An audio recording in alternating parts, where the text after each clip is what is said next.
Coucou, bonsoir, vous êtes sur Agora Côte d'Azur, vous écoutez L'Oreille qui gratte comme tous les samedis entre 20h et 21h. L'Oreille qui gratte, c'est le rendez-vous du rock indépendant, du rock local et des autoproductions.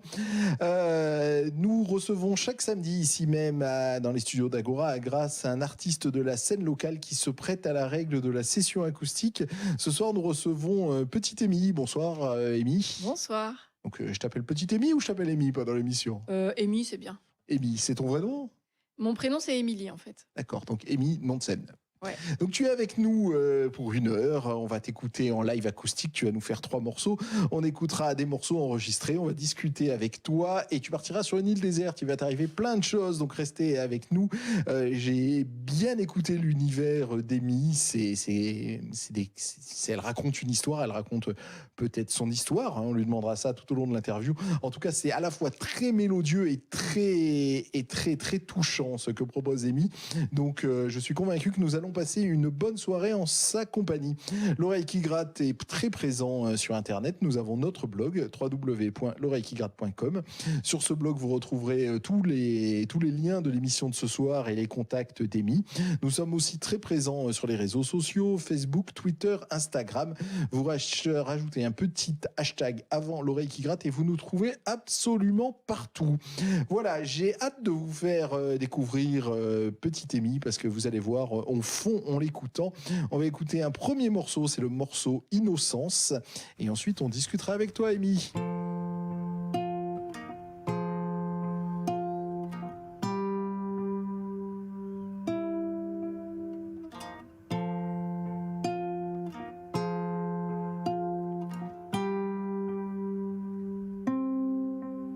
Quand je vois l'innocence bien en vie devant moi, d'un coup mon cœur s'élance et se met en émoi. Se pourrait-il par chance qu'elle soit restée intacte? Souffre-t-elle en silence d'abominables actes? La perversion malsaine sévit bien trop souvent parmi l'espèce humaine et pire sur nos enfants. C'est alors que je serre mon enfant intérieur et que je lui murmure de ne plus avoir peur. Je rêve quelques secondes à ces moments de grâce où j'en mettrai au monde sans que rien ne se casse. Je chérirai les miens quand d'autres abuseront, les protégerai sans fin quand eux massacreront.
La triste vérité cachée par le silence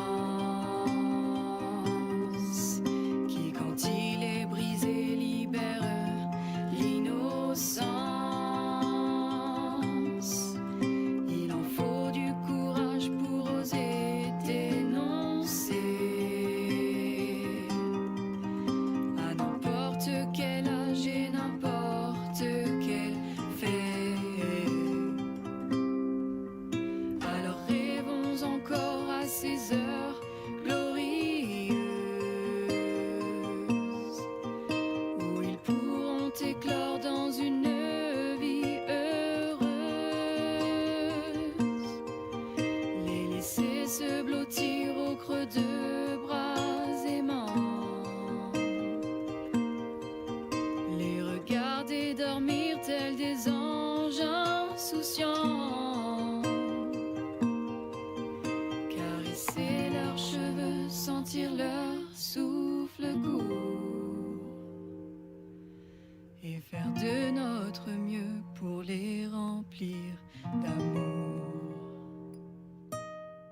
Petite Amy que nous recevons ce soir à l'oreille qui gratte sur Agora Côte d'Azur, votre rendez-vous avec le rock indépendant, le rock local et les autoproductions que vous retrouvez tous les samedis entre 20h et 21h. Je vous avais prévenu avant qu'on écoute Amy que c'était à la fois très mélodieux, très doux et à la fois très puissant dans les textes. Donc c'est quand même étonnant ce mélange. Si on prête pas l'oreille, on a l'impression que c'est presque des comptines qu'on pourrait chanter aux enfants avant de dormir. Or, c'est pas du tout ça. Donc, c'est toi qui cherches ce contraste. Oui, en fait, à la fois, j'ai envie de parler de sujets sensibles et importants de ma vie, et en même temps, j'ai envie que ça puisse être entendable. Donc, toute cette douceur-là, je la porte aussi en moi, et j'ai eu envie de mélanger l'ensemble pour que ça fasse quelque chose d'assez joli, et en même temps, ouais, ça crée un contraste un peu frappant. Ça me plaît aussi de surprendre dans ce sens. On écoute au départ un peu peut-être d'une oreille distraite, et puis d'un seul coup, on se rend compte qu'il y a un vrai sujet derrière. J'aime bien ça. Ah ouais, bah ça marche, c'est complètement ce qui s'est passé. Ton parcours, petite Amy, comment tu en es arrivé là? Tu fais de la musique depuis quand? Alors en fait, j'ai jamais vraiment fait de musique. C'est plutôt autodidacte. J'ai jamais pris de cours de quoi que ce soit. Mais il y a longtemps déjà, quand j'avais 17 ans, je me suis amusée avec la guitare de mon père. Et puis j'ai réussi à créer un morceau à cette époque-là, que j'ai eu la chance d'enregistrer d'ailleurs. C'est quelque chose, hein, ce truc-là. Et en fait, des années plus tard, je me retrouve dans une soirée slam, dans un moment de ma vie où j'avais beaucoup de choses à dire. Et là, j'ai commencé à écrire vraiment des textes avec un certain format, avec de la rythmique, avec de la rime. Et c'est parti de là. J'ai eu très vite envie de les mettre en musique, et en tout cas certains. Et maintenant, j'ai presque 20-25 textes écrits. J'ai 5-6 chansons. Et ça a pris forme. En fait, là, j'ai bientôt un spectacle que j'ai déjà joué en fait, dans des petits lieux intimistes, et que je vais jouer sur la scène d'Antibéa en mars cette année. Enfin, l'année prochaine, pardon. Et ben voilà, il y a plein de choses qui en découlent en fait, au fur et à mesure de mes envies, et ça prend de plus en plus de place. D'accord, bon, tu as commencé à les écrire quand? À les slammer quand, ces morceaux? En 2019, Mais oui, c'est somme il y toute a 4 assez ans, ouais. récent, ce qui veut dire que tu parlais de tes 17 ans et quelques années ont passé entre tes 17 ans et 2019. Là, il n'y a plus de musique. Il y a eu du Non. silence pendant 10-15 ans. Ouais, vraiment. Bah, d'ailleurs, c'est le titre du spectacle. Ça s'appelle La Voix du silence. Et à un moment donné, bam, le silence, il est brisé. Et c'est le moment où il y a tout qui sort en grand, en fait. Parce que j'avais déjà parlé petit à petit de tout un tas de choses. Mais là, il fallait que, pour moi, c'était une urgence que les gens sachent, en fait. Que le monde sache qu'il y a des choses qui se passent dans l'ombre. Et ça me faisait du bien. Il y a un côté thérapeutique aussi Oui, dans donc tout je ça. pense que évidemment on va parler de ce que tu as vécu, puisque tu racontes ton histoire, ce qui est somme toute assez terrible. Mais on va parler de la musique. Tu nous disais que ce morceau qu'on a écouté, tu l'as enregistré chez Patrice Ouais, Argon. Argon. Donc ce qui veut dire qu'à ce jour, il n'y a pas, on peut t'entendre sur scène, on peut pas t'entendre sur Exactement. disque, voire même sur Internet. Ouais, non, pour l'instant, il y a quelques publications sur Facebook, et j'ai une page Instagram aussi, où il y a quelques-uns de mes morceaux enregistrés un peu à l'arrache, mais rien d'officiel encore. D'accord, donc tu passeras par le live, et une fois le live passé, Voilà. peut-être qu'il y aura quelque chose. Ouais. Ben, c'est d'autant plus beau que tu sois avec nous ce soir, Amy, pour nous faire découvrir en quasi-exclusivité ces quelques morceaux. Tu vas aller t'installer pour nous faire un premier morceau en live, le morceau Petite Amy, justement. Donc j'imagine qu'il est hyper autobiographique. On t'écoute et on en parle après. Agora Côte d'Azur.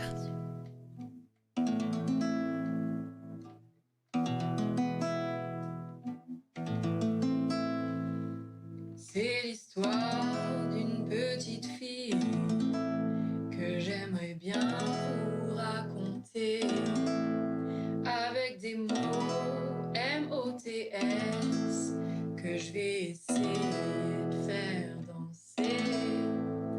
Cette petite fille a grandi et elle a envie de chanter, pour que les mots M-A-U-X puissent continuer de se libérer. Elle vivait dans une famille éclatée et recomposée. Jusque-là, c'est plutôt tranquille. Y en a des tas qui vivent comme ça.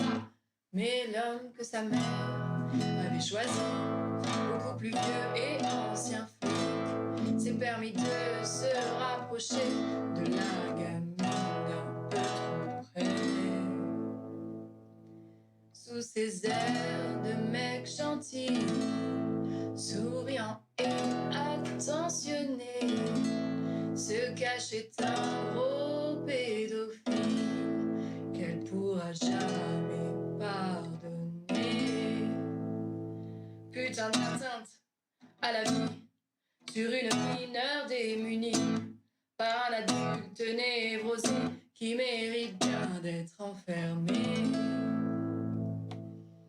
parce qu'il a volé son enfance, il a tué son innocence et lui a lâchement demandé de garder le silence. La petite fille qu'elle était a dû se taire et encaisser. Elle a été bafouée, humiliée par un connard dégénéré, un vieux pervers dégueulasse qui ne peut plus se voir en face. Et même des années après, il continue de se justifier. Il tourne encore autour du pot pour gommer les tâches du tableau. Mais t'as rien compris, gros débile. La vie c'est de l'encre indélébile. On ne peut plus rien effacer, y a pas moyen de recommencer. Et non, tu ne pourras plus tricher. Et maintenant tu vas dégager. Ce sera notre petit secret, avait-il dit pour se protéger. Tu fermes ta gueule et tu t'assois, a-t-elle dit plus de 20 ans après. Elle apparaît, l'a affronté, il a avoué, y a un procès qui va pouvoir se dérouler. Il va aller se faire enculer parce qu'il a volé son enfance, il a tué son innocence et lui a lâchement demandé de garder le silence. Grâce à cette putain d'expérience, elle a réveillé sa violence et ça a fait une différence quand elle est entrée dans cette danse armée d'amour et de patience. Elle s'est donné la chance de défoncer le silence au nom de toutes les innocences. Alors je vous laisse imaginer à quel point elle est soulagée. Justice est faite, elle peut kiffer, elle va pouvoir faire des bébés, dormir dans le noir, sortir draguer, broyer du noir ou s'éclater, faire des histoires ou la fermer. Les drames peuvent aller se coucher. Alors à travers leur enfance, elle va retrouver son innocence. Il ne sera plus jamais question de garder le silence. Alors à travers leur enfance, elle va retrouver son innocence. Il ne sera plus jamais question de garder le silence.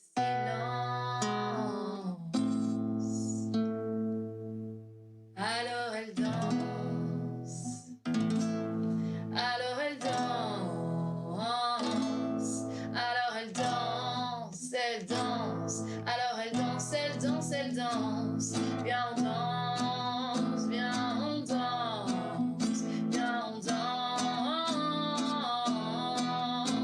viens on danse, viens on danse, viens on danse, viens on danse. C'est ultra fort ce que tu viens de nous proposer là. Oui, j'avoue, ça sort un peu comme ça du chapeau, mais pour moi, il y a énormément d'années de maturation pour qu'à un moment donné, pam, il y ait tout ça qui sorte au grand jour. Et donc, ça me fait énormément de bien, en fait, d'abord au travers des scènes slam, et ensuite maintenant, ce morceau qui a pris vie en musique. C'est toujours très, très fort pour moi de pouvoir le partager au public en fait et de dévoiler mon histoire. Tu commences par ça quand tu fais tes spectacles, tu commences par Quasiment, ouais, ça vient très très vite il n'y a pas de et surprise quoi. ça On part sait d'entrée crescendo. ce que tu as Ouais. vécu, l'horreur que tu as vécue et après Ouais. tu le découles, j'imagine, sous différentes formes. C'est ça, en fait, au début, je traîne un petit peu autour du sujet de différentes manières. Je l'aborde un petit peu parce qu'il y a eu plein de rebondissements dans cette histoire. Mais très rapidement, et même dès le départ, j'essaie toujours de mettre une touche d'optimisme dans tout. Parce que j'ai voulu rester optimiste dans ma vie et que bah, l'idée, c'est de montrer que je me suis relevée, en fait, et que j'arrive à être heureuse au bout du compte, que je me suis épanouie. Alors certes, j'y ai mis beaucoup d'énergie, mais ce que j'ai envie de dire, en fait, à travers ce message, c'est que on peut être bien derrière, en fait. C'est pas forcément que le bordel. Donc si je comprends bien, tu as été abusé dans tes jeunes années par ton beau-père, si Ouais. j'ai bien compris les paroles. Et il y a eu le silence. C'est genre en 2019 que tu fais éclater, Disons ça. que je le dis au public. Il y a eu des premières prises de parole au sein de ma famille.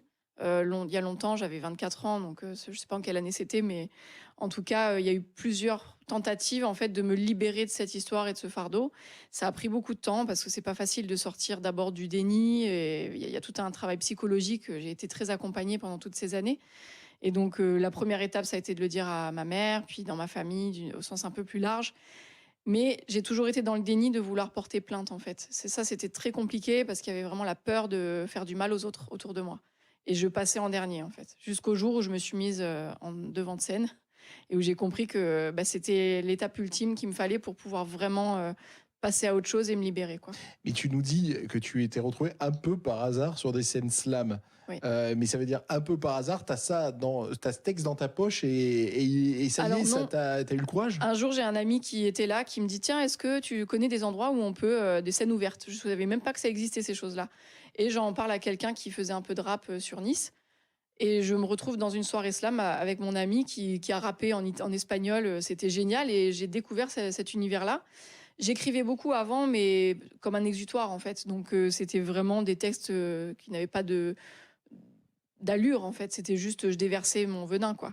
Et à ce moment-là, quand j'ai entendu le slam, tout ça, j'ai eu envie d'écrire avec de la métrique, avec des rimes. Et ça m'est venu tout seul, par contre. Là, d'un coup, j'ai écrit, je pense, une quinzaine de textes facilement dans l'année 2019.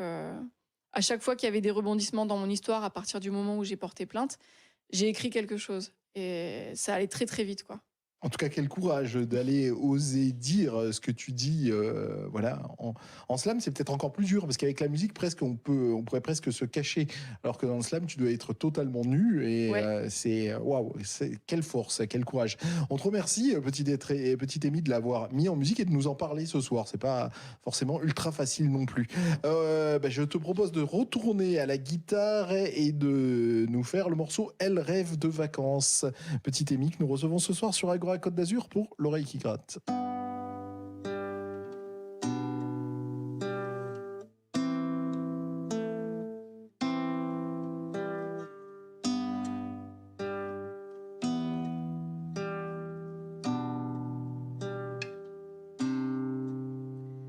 Elle a tellement tout donné, elle se sent fatiguée, elle a mis toute son énergie à s'épanouir dans sa vie. Elle a parfois le cœur lourd, lourd comme du plomb, comme un morceau de fonte qui écrase ses poumons. Subir des actes barbares la fait plonger dans le brouillard, parce qu'il y a des connards qui abusent et des enfants qui s'usent. Il suffit d'un pervers pour que la plante pousse de travers. Remettre tout ça à l'endroit lui a pris des années-lumière. Elle rêve de vacances, elle rêve de vacances. Son hamac et sa minette, un amoureux et faire la sieste. Elle rêve de vacances, elle rêve de vacances. Tous ses potes et faire la fête, surtout plus se prendre la tête.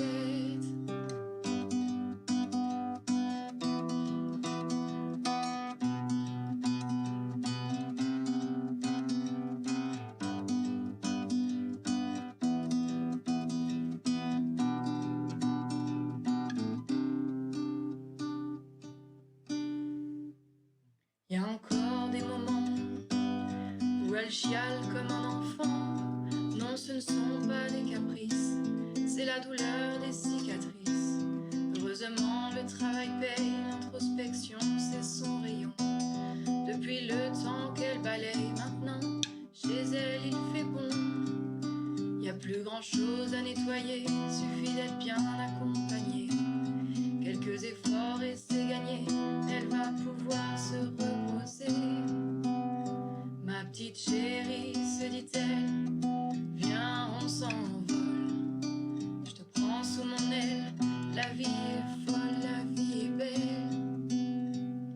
Elle rêve de vacances, elle rêve de vacances. Son hamac et sa minette, un amoureux et faire la sieste. Elle rêve de vacances, elle rêve de vacances. Tous ses potes et faire la fête, surtout plus se prendre la tête.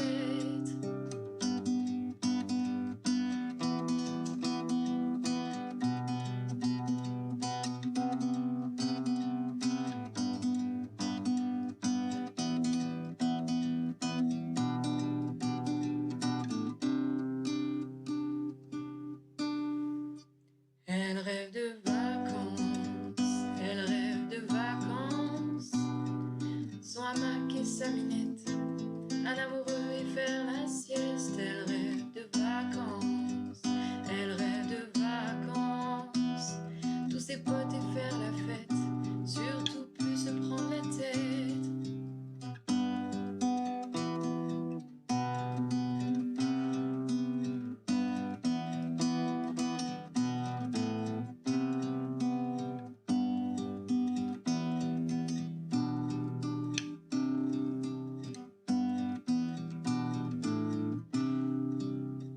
Elle rêve de vacances.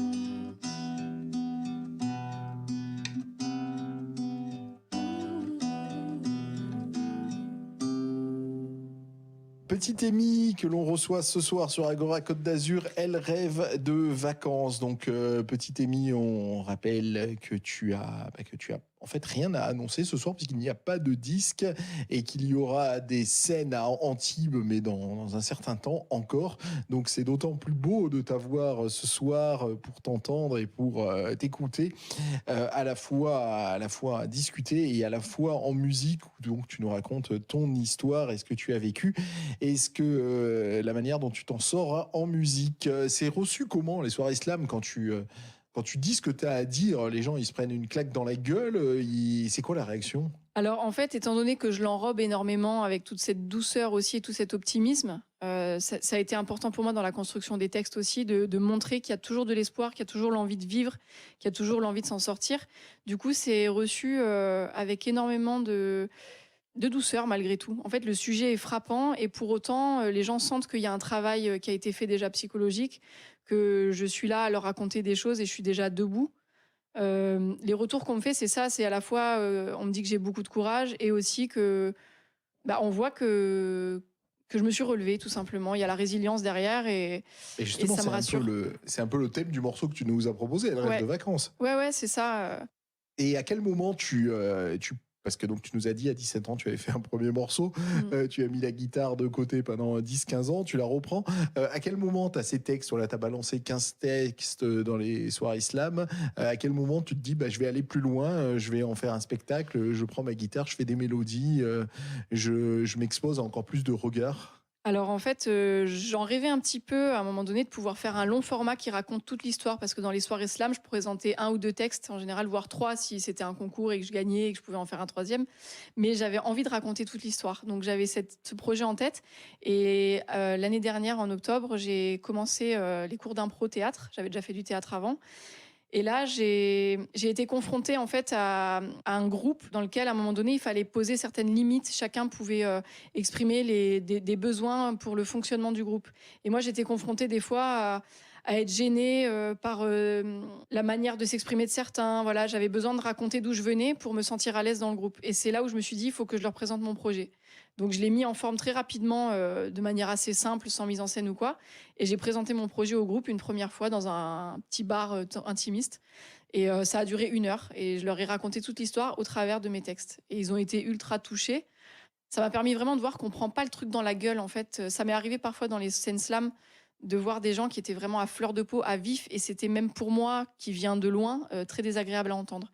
Alors que là, bah, malgré tout, il y a quelque chose qui fait que les gens peuvent l'entendre et me regarder avec le sourire pour autant. Moi, je peux parler des choses avec Oui, mais facilité, c'est ce quoi. qui se passe, c'est ce qui se passe avec toi, effectivement, Mm. cette ambivalence, Ouais. le côté gay, le côté presque berceuse et évidemment très lourd. Quand tu le fais avec tes collègues du théâtre, tu le fais déjà avec la guitare ou tu le fais encore qu'avec des Oui, airs je l'ai fait avec la guitare. déjà à ce moment-là? Ouais. Mais oui, bah d'accord, très bien. Donc Mais il y a des textes qui sont parlés aussi, hein. La guitare Ouais. n'est pas présente tout le long.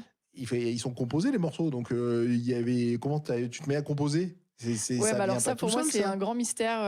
Le tout premier morceau que j'avais appris, c'était du Paul McCartney, Blackbird. J'ai appris les accords par cœur. Et ma mère m'avait appris aussi les accords des portes du pénitencier. Et à partir de ça, je me suis dit, ben, je peux essayer de composer une mélodie. Je sais pas, bah, mon oreille, elle est là. J'ai gratté des accords et j'ai trouvé des mélodies comme ça. Je sais même pas, moi-même, j'ai été émerveillée quand ça s'est produit, à chaque fois que ça s'est produit, parce que ça allait très vite. Heureusement que j'enregistrais les morceaux à chaque fois parce que, bam, j'avais C'était quelque chose et le texte se posait dessus. Ça m'émerveille encore, en fait. Je sais pas. Ouais, je trouve ça assez mystérieux. De toute façon, le travail de composition est mystérieux, on est d'accord. Ouais. Morceau coup de cœur. Eh ben, on écoute Billie Holiday et tu nous expliqueras pourquoi ce choix juste après. Petite Amy que nous recevons ce soir sur Agora Côte d'Azur pour l'oreille qui gratte. Pourquoi ce choix? Alors, Billie Holiday, en fait, c'est il y a longtemps, je pense que j'étais ado. C'est une des premières chanteuses qui m'a marquée, c'est-à-dire j'étais chez quelqu'un, des gens que je connaissais pas très bien, et elle passait à la radio, en fait. Et là, j'ai dit, mais c'est qui cette chanteuse? Et on m'a dit le nom Billie Holiday. Et en fait, je sais pas pourquoi, il y a un truc, je suis tombée amoureuse de sa voix, de ce style musical, le jazz que je connaissais pas du tout, je connaissais rien à rien. Et je me suis mise à beaucoup l'écouter. Et en fait, ça a été un point de départ pour commencer à m'intéresser à de la musique. Mais elle, c'est resté vraiment longtemps comme quelque chose de sacré. Et j'écoutais vachement ce qu'elle disait, ses paroles. C'est aussi quelqu'un qui parle de sa vie dans ses chansons. Il y a beaucoup de chansons d'amour et de déception amoureuse. Et en fait, je sais pas, elle m'a toujours beaucoup touchée dans ses textes. J'ai souvent pleuré en l'écoutant. Et c'est une nana qui a pas mal souffert amoureusement, qui s'est fait beaucoup jeter, qui tombait amoureuse très vite et tout. Donc je pense que je me suis beaucoup reconnue dans tout ça. Le côté cœur d'artichaut et de ce que j'aime, c'est qu'elle ose le raconter. Et ça fait partie des choses que j'apprécie chez beaucoup d'artistes, quand on ose dire les choses, se montrer tel qu'on est, en fait, pas que sous les beaux angles, sous la belle lumière. Voilà, je n'aime pas être seulement une belle personne, j'aime aussi les côtés trash ou la vulnérabilité. Donc j'apprécie les artistes qui se montrent. Quand on t'écoute, c'est très difficile de mettre des noms, des références sur ta musique. Justement, qu'est-ce que tu écoutes et qu'est-ce qui a pu t'inspirer à un moment quand tu as pris la guitare? Peut-être que sans t'en rendre compte, tu as recopié quelqu'un? C'est fort possible. Alors, je saurais même pas moi-même qualifier ce que je propose. Alors, si, souvent, je dis que ça ressemble à des ballades. Voilà, c'est quelque chose d'assez doux en général. Et parfois, j'explore un petit peu autre chose. Il y a certains morceaux où je vais être un peu plus en mode. Alors, rap, c'est un grand mot, mais où je vais slammer en rythme. J'aime beaucoup explorer différentes choses et j'écoute plein de choses, en fait. J'écoute beaucoup de rappeurs.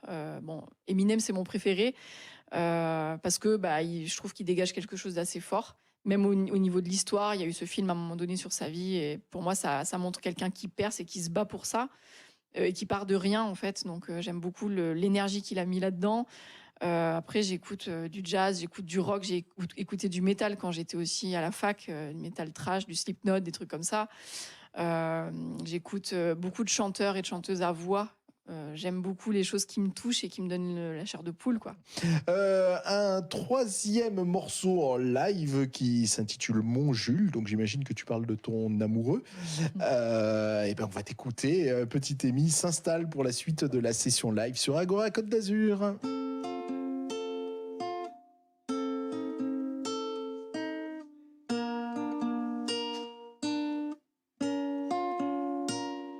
Tu me plais parce que t'es aussi fou que moi, comme un miroir où je me vois.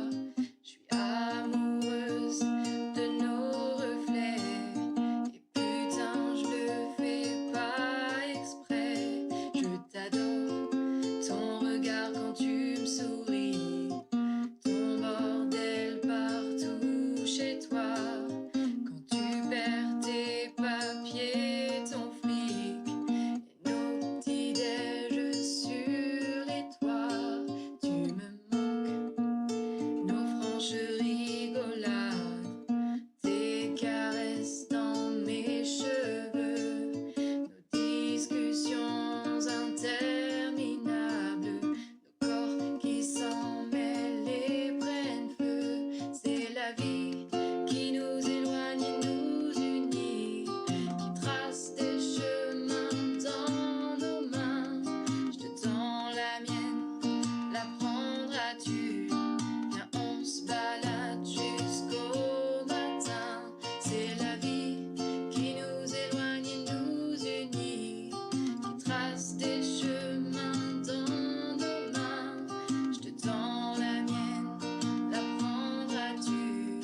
Jules, c'est petit Émi que l'on reçoit ce soir à l'oreille qui gratte. Il s'appelait Jules ou c'est Il l'expression s'appelait pas Jules, c'est plus l'expression.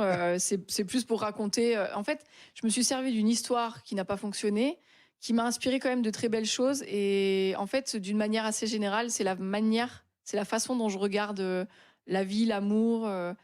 Voilà, j'ai eu envie de garder cet exemple-là et ce que cette histoire m'a inspiré. Et c'est toujours valable aujourd'hui, en fait. Il y a des petits détails que j'évoque qui appartiennent à une histoire en particulier. Et en même temps, c'est des choses que j'aime vivre dans une relation. Et donc, je les garde et je les nourris en quelque sorte pour les revivre un jour. Et donc, voilà, c'est une chanson que je trouve assez mignonne.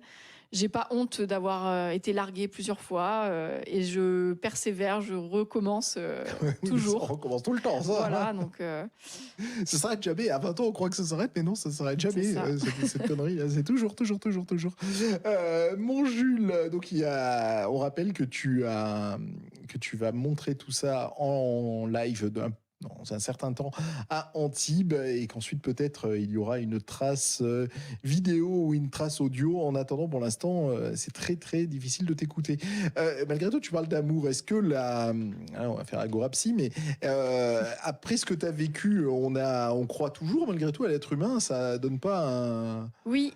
Bah moi oui en tout cas. Alors bien sûr qu'il y a eu des moments où j'y croyais plus. Hein. Il y a eu vraiment des moments très très difficiles où après avoir on va dire escalader l'Everest, quand je suis arrivée en haut, je me suis dit super, et maintenant j'ai plus d'énergie pour vivre. Ça m'a fait un petit peu peur, mais heureusement j'ai continué d'être accompagnée psychologiquement, tout ça, et les projets justement m'ont permis de garder le goût à la vie et de me dire bah allez ça repart et tant qu'il y a des projets il y a de la Oui, vie en tu fait. parlais de résilience de toute façon. Voilà, C'est et donc il y a exactement toujours de la ce place terme-là. pour l'amour et pour C'est kiffer exactement ce l'humanité. Ouais. Ça peut paraître complètement bateau la référence que je vais te donner, mais j'ai beaucoup lu Christine Angot qui parle que de ça, de la première à la dernière ligne.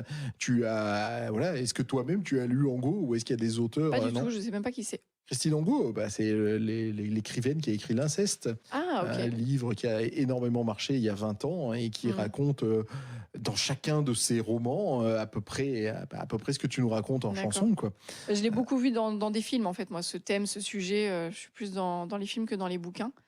Mais effectivement, j'aime parfois regarder tout. En fait, le fait de le voir à l'écran, ça m'a aussi parfois donné le courage d'aller toujours un cran plus loin. Tu as dit, c'est un thème qui aujourd'hui est extrêmement médiatisé. Ouais. Et même quand je t'écoute dans tes morceaux, alors là, une fois de plus, on s'éloigne de la musique, mais j'ai toujours du mal à comprendre pourquoi les gens qui accusent Patrick Poivre d'Arvor ou Nicolas Hulot l'accusent 15 ans après. Et c'est ce que tu toi-même dis dans tes morceaux, que tu as mis. Le déni, c'est énorme, en fait. Ça prend une place hyper importante et c'est très, très difficile de comprendre quelqu'un qui ne peut pas parler. Alors que ça semblerait évident. Vas-y, dis-le, dénonce. Bah non, en fait, parce qu'il y a tellement de choses derrière, il y a tellement de peur, de honte, c'est un bordel psychologique énorme. Donc, c'est vraiment pas facile de parler et de prendre la parole. Voilà, tu nous y as un peu répondu. Ça mériterait qu'on passe des heures et des heures de discussion avec toi sur un tel sujet. Normalement, il y a 4 morceaux en live pour les invités. Le 4e morceau est d'une manière rituelle une reprise. Tu as fait allusion à ce morceau dans l'interview puisque tu parlais de Paul McCartney, de Blackbird. Mais on va l'écouter, on va écouter l'original. On va pas te la faire reprendre puisque on a compris que la musique pour toi sort d'un trait comme ça, et donc c'est pas forcément les reprises qui est le plus simple pour toi. Donc on va écouter ce morceau de Paul McCartney, Blackbird, le 2e morceau, coup de cœur de Petit Émi que nous recevons ce soir sur Agora Côte d'Azur. Merci Émi d'avoir choisi ce titre de Paul McCartney, Blackbird, de Paul McCartney, enfin ce morceau des Beatles, hein, plus exactement. Mais enfin, comme c'est Paul McCartney qui chante, on sait que c'est lui qui l'a composé, même si c'est co-signé par Lennon, comme tous les morceaux des Beatles. Un morceau qu'on retrouve sur le double blanc. Tu nous en parles un peu de ce morceau ? Ben oui, en fait, ça a été un des premiers morceaux que j'ai appris à jouer à la guitare. Via un logiciel qui était là sur mon ordinateur que j'ai découvert comme ça m'a pris. Et donc, à l'époque, c'était ça. Et ensuite, je me suis rendu compte, en jouant cette chanson, que ça parlait aussi de résilience, en fait. Que c'est ce petit oiseau-là qui a les ailes cassées, tout ça, qui a les yeux, il est aveugle et tout, il va quand même voir, il va quand même voler. Pour moi, il y a un message assez optimiste dans cette chanson. Je m'en suis rendu compte vraiment tard. Donc, j'aime vraiment... jouer ce morceau. Je fais pas beaucoup de reprises pour l'instant. Il y a vraiment mes compos que je travaille et puis c'est tout parce que je suis pas guitariste en fait. Mais celui-là, j'aime beaucoup le jouer, quoi, pour toutes ces raisons. D'accord, j'ignorais aussi l'histoire de ce morceau. Île déserte, sur l'oreille qui gratte. Tu pars sur une île déserte. Sur cette île déserte, tu as le droit d'apporter un disque, un livre et un film. Lesquels? Alors, pour le disque, c'est vraiment un délire perso. J'amène la compagnie créole. Ah oui, c'est un délire. Hein. Parce que j'adore les ambiances des îles comme ça, en fait. C'est hyper festif. Et de temps en temps, quand je tombe sur ces morceaux-là, alors ça me fait beaucoup penser à mon père aussi, qui adore cette ambiance des îles, le zouk, cassave, tous ces trucs-là. Et c'est une musique qui m'embarque, qui me donne envie de faire la teuf, en fait. Donc, c'est pour le brin de folie. Moi, j'adore chanter ces morceaux-là à tue-tête, en fait. Alors, 27 ans, nous l'avons jamais fait, la compagnie créole. Voilà. C'est une première. Et qui correspond bien à l'image que tu es. T'es toute gaie, toute pleine de joie et tu racontes des trucs terribles. Ouais. C'est assez formidable. Ta personnalité est assez formidable. Un morceau de la compagnie créole en particulier? Alors, j'aime beaucoup Soca Party. Ah, Ouais. parce qu'il te rappelle Nice, la soca. Non, alors ça n'a rien à voir avec la soca, c'est plutôt une danse, la soca. Et donc, c'est vraiment, à ce moment-là, c'est tout le monde qui se réunit à la fin de la journée, à la fin du travail. Et on va danser la soca sur la plage, les flambeaux, tout ça. Soca party on the beach, tu vois, c'est vraiment. Et puis l'instru derrière, moi, j'adore. Et j'aime aussi beaucoup, ça fait rire les oiseaux, ça fait chanter les abeilles. Voilà.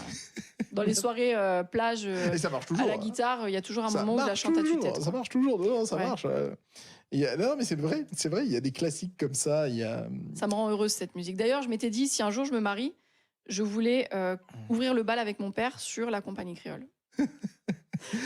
Ensuite, sur cette île déserte, qu'est-ce que tu apportes? Alors ensuite, c'est un livre, Livre. c'est ça. Alors un livre, c'est un peu plus sérieux du coup. C'est Franck Lobvé. Là, on est plus sur un côté développement personnel. C'est un gars que j'ai rencontré en ligne sur Internet à travers des vidéos qu'il postait et qui m'a énormément parlé. En fait, ce que j'ai aimé chez lui, c'est qu'il est brut de décoffrage. C'est grâce à lui en fait que j'ai osé me montrer sous toutes mes coutures et pas juste la bonne Amy. La belle Amy, la Amy lumineuse. Voilà, je déteste aujourd'hui l'expression « Ah, t'es une belle personne » parce que je suis pas que ça en fait. J'ai aussi des côtés trash, j'ai aussi de la violence en moi et grâce à cette violence justement, c'est ce qui m'a permis d'ouvrir ma gueule et d'en être là où je suis aujourd'hui. Donc ce personnage-là, il a écrit un livre qui s'appelle Un homme debout, qui peut être écrit debout comme je suis debout et debout en deux mots, avec le côté sombre justement. Et il parle beaucoup de sa vie et de comment il en est arrivé là. Mais c'est très intéressant. Il fait beaucoup de vidéos sur Internet, il donne des stages. Enfin, moi, je le trouve très Redonne-nous le inspirant. nom. Franck Lobvé. D'accord. Et en film, Et en film, Captain Fantastic, parce qu'on est sur une île là déserte. aussi. Et Captain Fantastic, avec Viggo Mortensen qui joue, c'est vraiment le côté...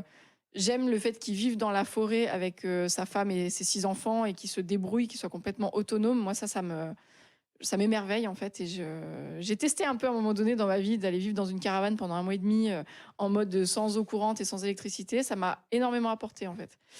Et ensuite, j'étais contente de retrouver le confort. Mais quoi qu'il en soit, ce film, je le trouve plein d'espoir aussi sur le fait que les gens, en parlant, en fait, c'est ça que j'aime beaucoup, c'est qu'en parlant, en disant vraiment qui on est, ce qu'on aime, ce qu'on a envie de faire et tout, et en se montrant tel qu'on est, on crée des liens et des ponts entre les différentes façons d'être. Parce que finalement, à un moment donné, ils sont confrontés à aller dans la civilisation dans ce film. Ça se passe pas très bien au départ, mais à la fin, tout le monde se rencontre, je crois. Eh ben, elle est passionnante, ton île déserte, Amy, à l'image de tout ce que tu nous as proposé depuis 1 heure. On est arrivé au terme de cette émission. Tu as un truc à rajouter ou on attend ton spectacle à Antibes dans le courant de l'année prochaine? Ouais, ben en fait, je suis ravie déjà d'avoir pu m'exprimer. Je vous remercie tous pour votre côté très chaleureux. Je me suis sentie très très bien et j'apprécie de plus en plus de pouvoir parler de tout ça avec de plus en plus d'aisance aussi. Je me rends compte que chaque fois, je vais un cran plus loin et c'est grâce à toutes ces choses qui sont mises en place et qui sont proposées. Donc merci de m'avoir donné la parole. Eh ben, ça a été un bonheur d'échanger avec toi et de t'écouter pendant toute cette heure. Tu nous donnes des nouvelles dès qu'il y a de l'actualité. On en parlera ici même sur Agora Côte d'Azur pour l'oreille qui gratte. Bon ben voilà, on est arrivé au terme de cette émission. On se retrouve samedi prochain à 20h pour une nouvelle émission de l'oreille qui gratte. Bye bye.